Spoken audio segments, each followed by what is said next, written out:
orang-orang musyrik ini ketika ditanya siapa yang menciptakan langit dan bumi dan rezeki dan lain sebagainya, mereka menjawab Allah gitu.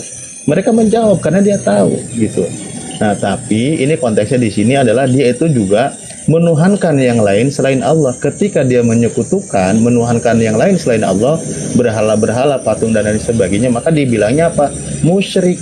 Disebutnya musyrikin. Itu ayat yang berkaitan di surah An-Najm ayat dari 20, 21, 22 itu. Nah, kalau kamu menggunakan diksi pagan, kira-kira diksi ini tepat atau tidak dengan sesuai penjelasan saya dan yang tertulis di Al-Quran, gitu aja. Jadi jangan mempolemikan sebuah kata gitu loh.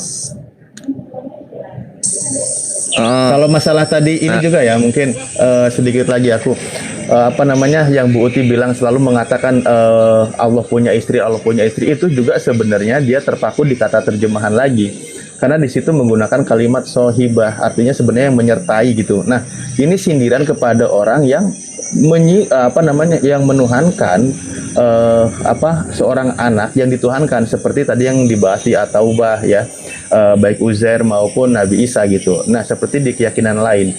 Nah, saya juga menyinggung memang ada sih yang mengatakan bahwa kalimatnya begini, siapakah aku ini sampai ibu Tuhanku. Nah, jadi Tuhan itu punya ibu gitu loh. Itu di Lukas 1:43. Jadi siapakah aku ini sampai ibu Tuhanku datang mengunjungi aku. Nah, yang mengakui ibu Tuhan itu sebenarnya di sini siapa? Kalau saya merujuk Lukas itu Elizabeth ya kalau nggak salah di sini berkata kepada Maria bahwa dia itu bilang ibu Tuhanku. Dah gitu aja, lanjut Kang Goreng. Ya gue nanggapi ya, baru nanti lanjut lagi ke kiamat. Ya posisinya gitu sih. Nama Allah ini yang alhamdulillah ya, maha suci Allah dari segala keberhalaan, nggak ada gitu batu-batu bentuk-bentuk patung berhalanya itu nggak ada. Sedangkan dua pribadi dari Tuhannya kekristenan itu bentuk-bentuk batunya tuh ada gitu, bentuk batu, bentuk kayunya tuh ada gitu.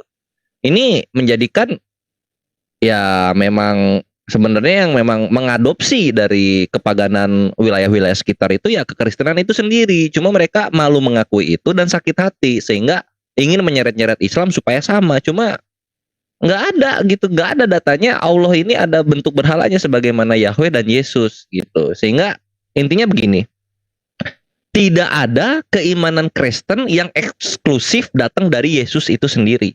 Logos itu dari Pitagoras. Lalu kemudian Theophany itu dari Romawi. Zeus turun ke dunia lalu beranak banyak. Kemudian apa lagi? Tritunggal, Logos dari Heraklius. Tritunggal dari Pitagoras. 3 itu adalah kesempurnaan. Gitu. Lalu pernikahan kekristenan sekarang pun itu mengadopsi dari orang-orang pagan Romawi. Kemudian apa lagi? Penyebutan anak Allah ini datang dari Julius Caesar, pemerintahan Romawi juga. Di inskripsi Priene disebutkan Demi Dei kalau nggak salah. Iya, anak Tuhan itu artinya. Kalau di Yunani Theos, kalau di Romawinya Deos ya. Kalau misalnya menjadi bentuk objek dia menjadi Dei gitu. Nah, ini yang membuat yang membuat gua itu aduh, kok gini banget ya? Kenapa pantesan kekristenan itu sangat malu dan menutupi untuk membahas bagaimana sih perkembangannya ketika di Yunani dan Romawi gitu. Mereka tuh malu untuk membahas itu. Nanti karena kita akan lari lagi ntar di mana orang-orang kekristenan ketika menjadi religion state dari Romawi ini membantai seluruh pagan yang tidak mau masuk ke kekristenan. Itulah kalau gue bawa lebar banget ya. Thank you. Coba. Ya. Jadi gini ya, tadi berhubung saya dari Math gitu ya. Jadi tadi bilang Tritunggal itu dari Pitagoras. Coba kasih datanya bro. Berhubung saya juga tahu tuh histori dari Pitagoras. Silakan. Saya mau dari Pitagoras ya. Nah, jadi Pitagoras itu pernah mengucapkan 3 itu kesempurnaan gitu. Segala sesuatu dalam kehidupan ini harus 3 gitu. Gini, coba. Pitagoras itu hidup 500 tahun sebelum Yesus. Silakan. Itu kan geometri itu. Hubungannya geometri sama teologis itu apa? Atau sama ya, silakan. Pitagoras terus itu ke Trinitas. Ya, kita buka aja Pitagoras History ya. Pitagoras History gitu. Ini soal ketritunggalan. Nanti lanjut lagi ke Aristoteles gitu. Tunggu dulu. Silakan. Pitagoras bahasa ininya history English gitu ya. Ya, itu kan 400 ya. Kira-kira abad 5. 570 itu abad ke-6. Iya, Abad abad ke-6 5, sebelum abad Masehi itu 6. dia. Abad 5, abad 6 sebelum Masehi. Tunggu. Dia mengatakan begini. Ya, itu pure dia matematikawan dan juga filsuf ya. Jadi dari mana argumennya kamu bilang Trinitas itu dari dia, sedangkan Trinitas itu kan pemaknaannya kan dari bapak-bapak gereja tuh. Kalau misalkan Nah nih, according to Aristotle, the Pythagoreans use mathematics for solely mystical reasons, devoid of practical application. They believe that all things were made of numbers. The number 1 represented the origin of all things, and the number 2 represented matters. The number 3 was an ideal number because it had the beginning, middle, and end. Gitu dibilang. And was the smallest number. Hubungannya dengan Trinitas itu apa? Sedangkan ini nih, saya mau nunjukin ya pemodelan dari Trinitas. Makanya justru kalau kamu mau bilang itu lebih ke ini set teori. Bentar, ini saya tunjukkan. Jadi justru jadi angka 3 adalah angka yang sempurna itu datang dari kok angka 3? Datang dari si Pythagoras ini. And was the smallest number of point that could be used to define a plane triangle, which they refer as a symbol of the god Apollo. Sakti banget. Ini yang ngomong siapa nih? Ini Josh Gauger, bukunya terbit tahun 2006. Gitu. Itulah kenapa dalam Islam itu lakol kafaro ladina kolu salisu salasa. Berartilah kamu menyatakan Allah itu adalah 3 gitu. Gitu, Bre. Pythagoras yang pertama ngomongin 3 begitu tuh. Bentar ya. Oh, kuantor. Nih. Makanya terus kalau misalnya kita lihat secara teologisnya, bentar. Ini saya kasih tahu ya. Jadi pemodelan dari Trinitas itu justru pakai ini. Bentar ya, nggak kelihatan. Justru kalau kamu ngomongnya Pythagoras itu nggak nyambung, itu kan cocok logimu sendiri. Ya. Enggak, Pythagoras itu 3 enggak? Dia mengagungkan 3 enggak, gue tanya? Saya pakai itu set teori kalau saya. Jadi kenapa kemudian dibuat oleh bapak-bapak gereja? Karena di sini ini hakikatnya satu, tapi hipostasisnya itu dibedakan karena memiliki peranan ilahi yang bisa dibedakan. Bapa sebagai sumber, anak ini sebagai firman dari Bapa itu sendiri, dan Roh Kudus itu adalah roh yang keluar dari Bapa. Yohanes 15 ayat 26. Nah, sedangkan di sini ada yang beririsan, ada yang beririsan, tapi ada yang dibedakan juga. Ini dibedakan juga. Ini dibedakan. Ya, makanya nanti ada istilah ya itu 3 enggak gitu loh. Nah, sekarang ini bahkan kuantor ini itu ada di abad 19 nih ya, abad 20 ya. Ini abad 16 harusnya. Salah nama ini. Abad 16. Kuantor nih. Abad 19. Nah, di sini juga ya dari wno.org.uk di sini dikatakan apa? Justru kamu nggak nyambung kalau bilangnya. The ancient Greek philosopher Pythagoras postulated that the meaning behind numbers was deeply significant. In their eyes, the number 3 was considered as the perfect number. Angka 3 itu adalah angka itu gampang itu. Yang sempurna, the number of harmony, wisdom, and understanding. Aduh.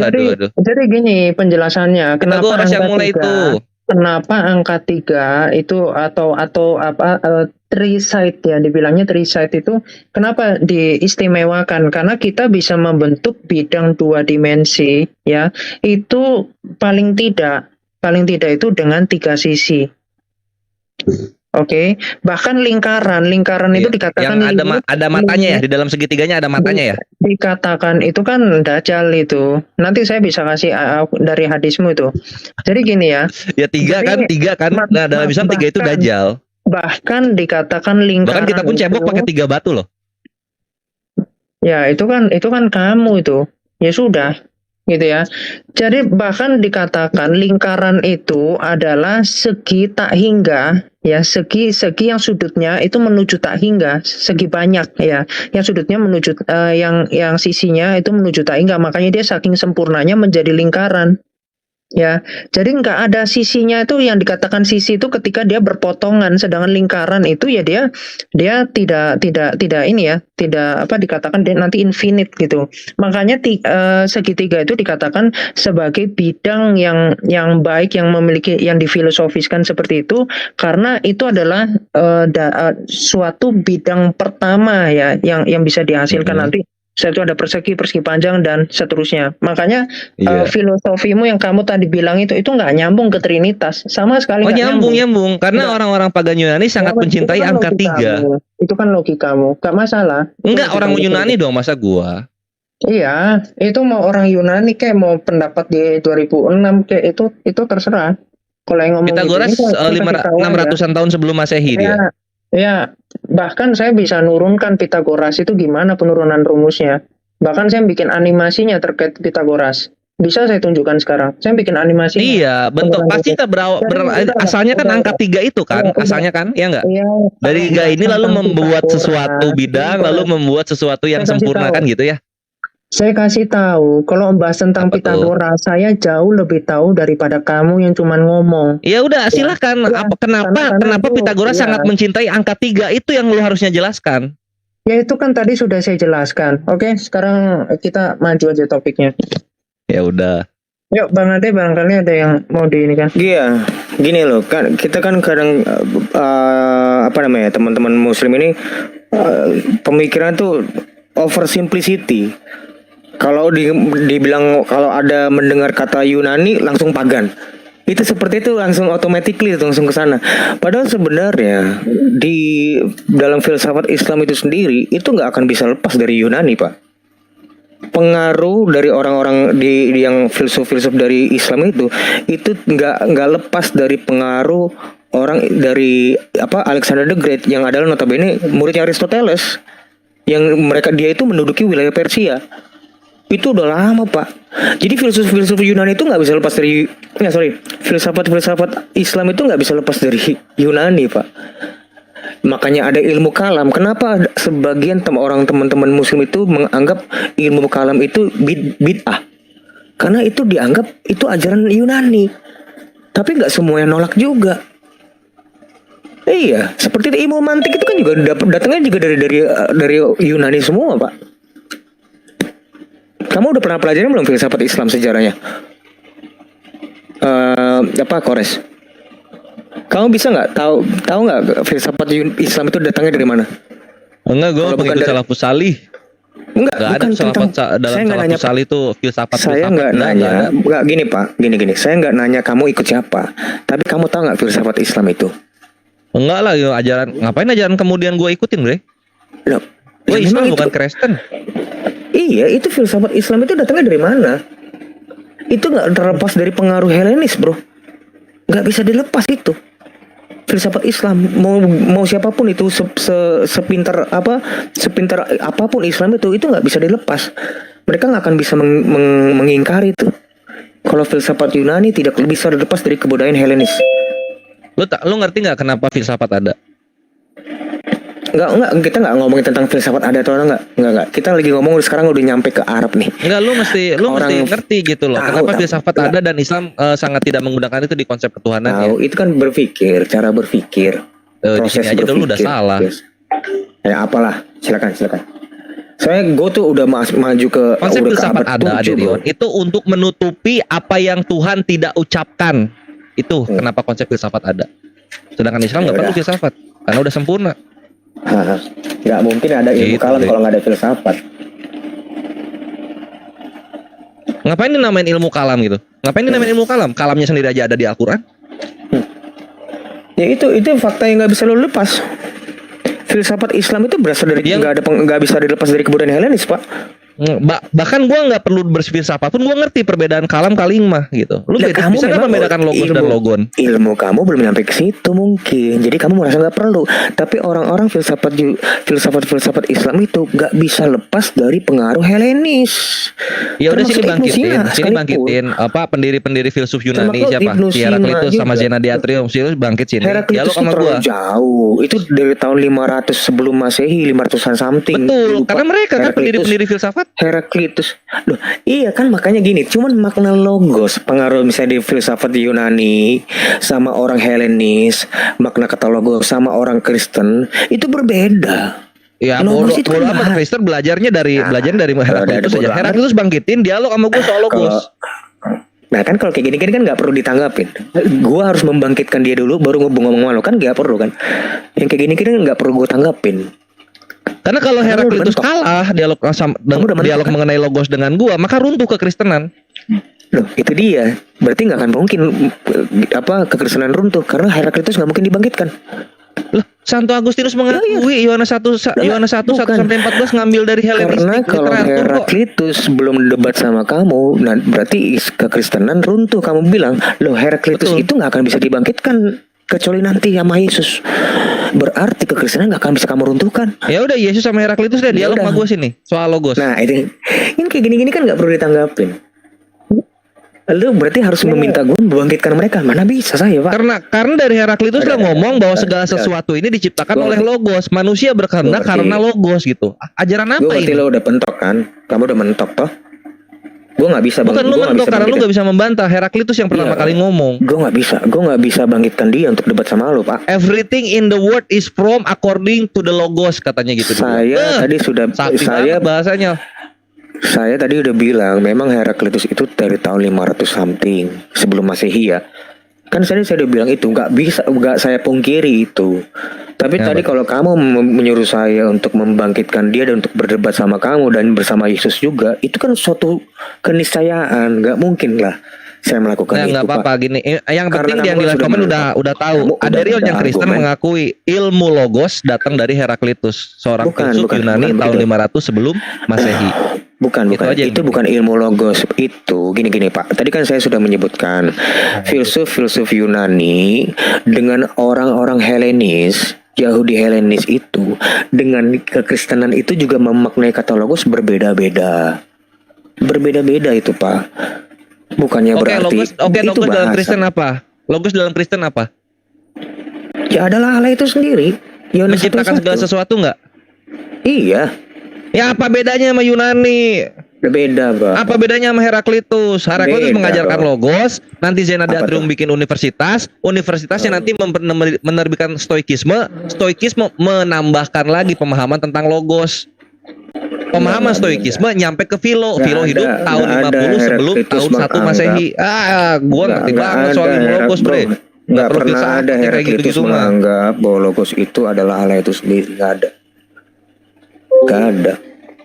Berarti Yesus nggak menganggap firman itu adalah Allah itu sendiri. Loh bukan, yang saya ngomongin Oh, Heraklitus. aduh, muter-muter, aduh. Nggak muter-muter. Tadi kan saya bilang Heraklitus itu tidak pernah menganggap bahwa logos itu adalah theos. Beda. Tadi saya bilang gitu. Parah Kan- banget. Heraklitus itu menganggap Tuhan itu ya logos itu sendiri. Enggak, Bro. Enggak, Pak. Heraklitus itu menganggap dunia ini form FORMED dibentuk oleh logos itu sendiri. Semua makhluk hidup itu bergerak according to menurut kehendak dari logos itu sendiri. Enggak kayak gitu. Coba gimana Zaman tulisannya digital, itu? Bre. Lu googling aja apa yang dibilang Heraklitus mengenai logos. Iya. Nggak ada seperti itu. Justru bahkan Yohanes itu menulis Yohanes 1 ayat 1 itu untuk menjawab para filsuf Yunani itu. Karena memang ada tarik menarik antara Yahudi Helenis dengan orang-orang filsuf Yunani. Makanya Yohanes itu menuliskan Yohanes 1 ayat 1. Lu pendusta. Oh, nggak mungkin saya mendusta. Saya bukan Islam, Pak. Tunggu lu situ ya. Nggak, Bro. Saya bukan orang Islam. Pendusta lu. Tunggu lu situ. Iya, Gua bawain silakan. Iya, ini gue di sini kok. Gue di sini. Tunggu ya, ini kita ke download dulu. Terus kita ke siapa? Saint August.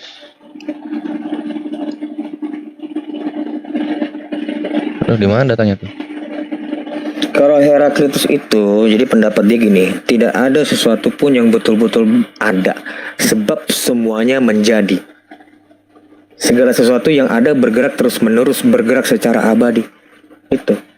Api disebut logos, yaitu hukum yang menguasai segala sesuatu, yang menguasai manusia. Nah itu, dia nggak pernah menyebut logos itu theos.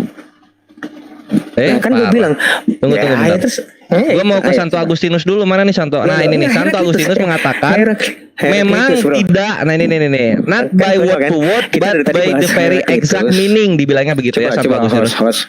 Tadi kan kita bahas host. Tadi kan dibahas Heraklitus. Kenapa jadi Santo Agustinus? Mau yang Heraklitus dulu. Oke, Heraklitus dulu ya. Ayo dong. Tadi kan gue tadi nyari ini dulu, nyari si Santo Agustin dulu. Lu ngapain? Saya aja nggak ngebut Santo Agustinus dari tadi. Kita lagi mau Santo Agustinus mengakui bahwa apa yang tertulis dalam Yohanes itu memang mengambil dari Hellenistic literatures gitu loh. Comeback Heraklitus itu gini nih. Hellenistic literatur. Hellenistic itu orang Yahudi. Yahudi Hellenistik dengan filosofi Yunani itu berbeda, Pak. Kalau orang Yahudi Hellenistik ya Judaism Hellenistik dong namanya. Ada Judaismnya di depannya. Yahudi Hellenis itu seorang Yahudi itu, Pak. Yang justru dia mau menjelaskan Alkitab itu dengan cara Yunani, dalam bahasa Yunani. Itu namanya Yahudi Hellenistik. Itu justru mereka menjawab filosofi Yunani itu, Pak. Nah, di sini ini Heraklitus balik lagi. In Heraklitus dalam pemikiran Heraklitus, the distinction between God and Logos if that is meant to be one at all. Jadi pembeda antara Tuhan dan Logos itu tidak lain dan tidak bukan adalah satu. Apa itu disebut? Logos di situ apa disebutnya? God and Logos if there is meant to be one at all. Sebentar. Ini yang disebut oleh Heraklitus gitu loh. Di sini api itu, logos itu. Jadi gini, mereka itu kan punya dewa. Heraklitus itu kan dewanya itu apa ya waktu itu ya? Nah, Zeus itu dengan dia menciptakan itu dengan apinya. Gitu loh. Jadi logos itu apinya. Iya, itu pandangan dia. Jadi logos itu api. Makanya dibilang di sini apa dibilang tuh mana tadi? Ya. That in Heraclitus talk, the distinction between God and Logos if that is meant to be one at all gitu. Ya, jadi gini, bahwa God dan Logos itu ya memang satu dalam semua hal tuh satu. Jadi gini, itu Pak, yang dibilang Heraclitus. Kaget nggak orang-orang di sini nih yang nonton nih? Wah, ternyata Yunani lebih dulu menuhankan Logos. Logos itu firman ya, Yohanes 1:1 kalau yang belum tahu. Enggak seperti itu. Logos itu kan bahasa, kata itu, word itu satu kata. Yang kata-kata itu setiap kata itu nggak usah dialih-alih dalam LAI-nya apa deh. Kita belum ngomong deh, gue dari tadi kewalahan gue kalau ngomong sama dia. Poin-poinnya nggak didapat benerin logikanya. Jadi gini bro, gue cuma sekedar aja, cepat aja, karena capek sekali benerin logika Kores yang berantakan ini.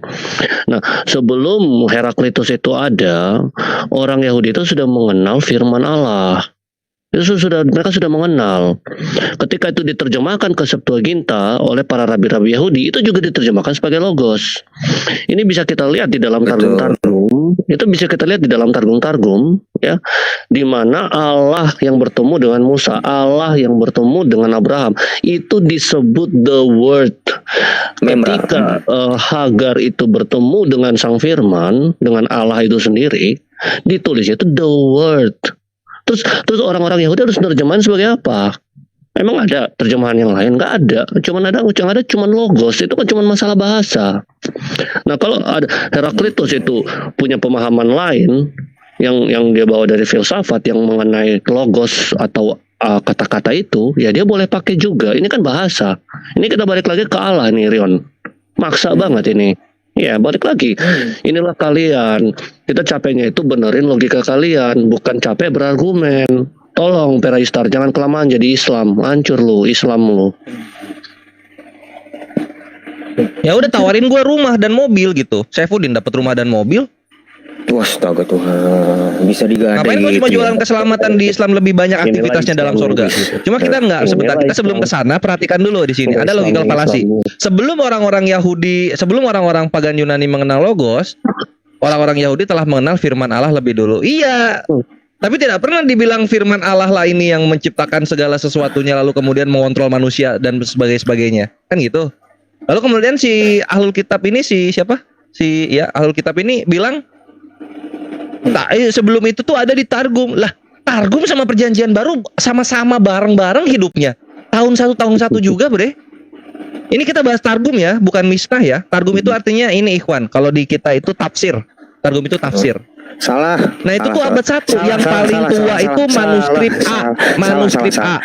Targum itu kalau di Arab itu namanya tarjamah.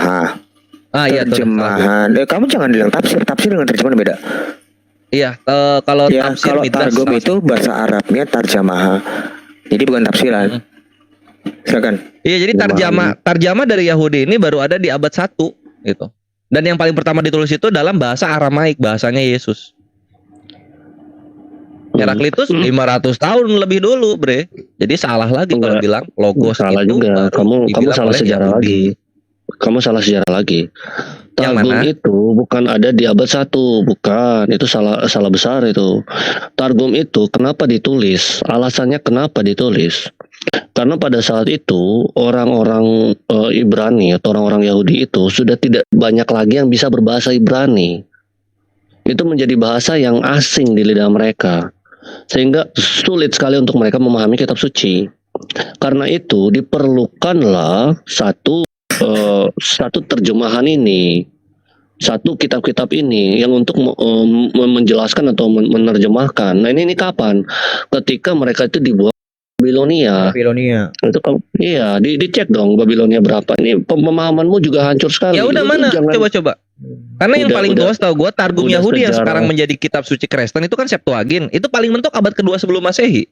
Kalah berapa ratus tahun tuh sama Itu Heraklitus. kamu lihat aja di Targum Jonathan ya, itu tertulis ya, itu sesuai dengan ajaran Nabi Hagai, Nabi Zakaria. Nah, kamu cek bukan Nabi Zakaria yang di abad pertama yang imam itu ya. Ini Islam juga suka salah. Jadi Zakaria itu bukan cuma nambah satu orang. Nah, Islam cuma punya satu nabi yaitu Nabi Zakaria. Ini Nabi Zakaria lu yang mau main logika yang- falasi lagi sama gua sesuai Nah, dengan nah, Nabi logika Zakaria falasi. berapapun abadnya, Bre. Itu kan according to the writernya itu nulisnya kapan gitu. Bukan yang Nabi Aduh. Zakaria yang sebagai tokoh yang dicatut dalam tulisannya ini. Iya, itu terserah kamu. Tapi yang dalam artian ya orang Yahudi itu sudah mengenal Allah yang kelihatan itu ya sebagai Sang Firman. Karena memang Allah mereka melihat ketika Allah Iya. turun di dalam api, ketika Allah menampakkan dirinya di hadapan Api. Israel, itu kan api, itu kan Api kan? firman. Ya itu the word, Api, itu logos. api nggak? Logos Dalam itu, bentuk ya, api dalam bentuk nggak? api. Ya betul. Nah, iya, itu dia. Ketika dia Cocok bertemu sama dengan Heraklitus. Musa juga dalam bentuk api kan? Cocok sama Heraklitus tuh. Oh ya udah. Musa sama Heraklitus emangnya lebih duluan mana? Ya, Taurat sama Musa. Taurat sama Heraklitus. Hancur lagi Tauratnya logikamu, Yahudi. kan? Kalau misalnya Tauratnya Yahudi sama zamannya dengan Yahudi sendiri, Islam nggak perlu ada. Kalau misalnya Injilnya bukan Injil, Novum Testamentumnya orang Kristen ada di tahun 1 bareng dengan orang Kristen, Islam nggak perlu ada. Islam itu kan ada karena memang bidat aja kalian itu. Bukannya Dari karena Nasrani. kalian kitab sucinya tahun kapan, orang-orang yang diceritakannya tahun kapan gitu, Bre. Nah, udah selesai sih. Dia udah kemana-mana sih, Bro Rian. Udah hancur nih pemahamannya. Mungkin kita ke orang Kalau yang kok lebih hancur? berilmu dan lebih kalem aja Ya sih, udah kalau gua buktikan bilang saja sih. gitu. Ketika zaman Yesus ada manuskrip Novum Testamentum yang memang tahunnya Yesus kalau ada gitu loh. Semua sejarawan itu sudah sepakat, Peraistar, kalau Injil, ya Injil kanonik itu produk abad pertama. Yang menolak tuh cuman kalian, iman buta, Oke, produk imani abad saja. pertama tahunnya dong disebut dong. Tahun paling tuanya berapa sih? Coba pengen tahu. Markus tahun 50. Markus tahun 50, coba kita Markus lihat. tahun Markus tuh 50. manuskripnya apa sih? Manuskripnya Nah, lari ke situ. Ya Jangan udah, kepancing udah ya, lari, kepancing. Markus udah lari Oldest, dia. Kepancing. Udah Oldest lari dia. Mark manuskrip ya. Iya. Yang kepancing Udah lari. dia Oh, tuh enggak dong. mereka tuh Katanya kan selalu paling tua kalau di situ pakai kan. lagi. Tahun 1 kan katanya kan. Coba kita lihat. Mas Iya Paket. dong, abad pertama. Mal. Siap-siap lari, jangan. Kok kemana? Papirus 137 ya. Ini yang paling tua dari manuskripnya Markus. Papirus kan tadi Aduh. Rokok, sekarang Papirus, nanti Paulus nih. Papirus. Masa itu.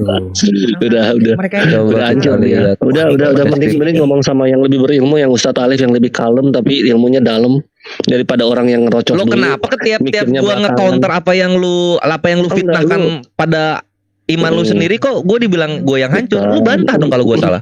Lu yang penting ngerocos dulu, mikirnya belakangan sehingga kita itu Ini. lebih kalem. The manuscript has been dated paleographically to the later second or earlier third century. Udah, gue makan dulu Hapus. deh, melanjutkan makan. Namanya sebentar Papirus ya. 137. Ya, enggak. Gitu. Ya. Aduh hancur gue nih sama Papirus 137 nih. Ya, oke, hancur ya. Oke, siap. Iya. Hancur nih gue nih. Aduh. Bahas-bahas kayak gini Abad mah. ke-300. Yesus tahun 3 ya. Tahun 3. Ya udahlah kawan-kawan, mungkin dialog ini kita akhiri saja supaya lebih santun lagi, supaya lebih mengasihi lagi dengan Ustadz Alif gitu. Supaya kalian bisa neken gitu. Nah, kalau sama aku ya data by data kayak gitu loh. Kalau misalnya aku bawa data, bantah datanya. Kalau misalnya Kiamat bawa data, ya aku juga akan bantah datanya kan gitu ya. Dialog tuh by data gitu. Kemarin kamu udah ini udah ngaco. Enggak, maksudnya kan kalau kayak ahlul kitab gitu, gua ngasih data, dia bilangnya kamu hancur lah. Yang bawa data gua kok gua yang hancur gitu. Matius atau Markus tadi? Nih kalau Markus, Papirus 137. Kenapa Papirus 137? Itu yang paling tua dari Markus.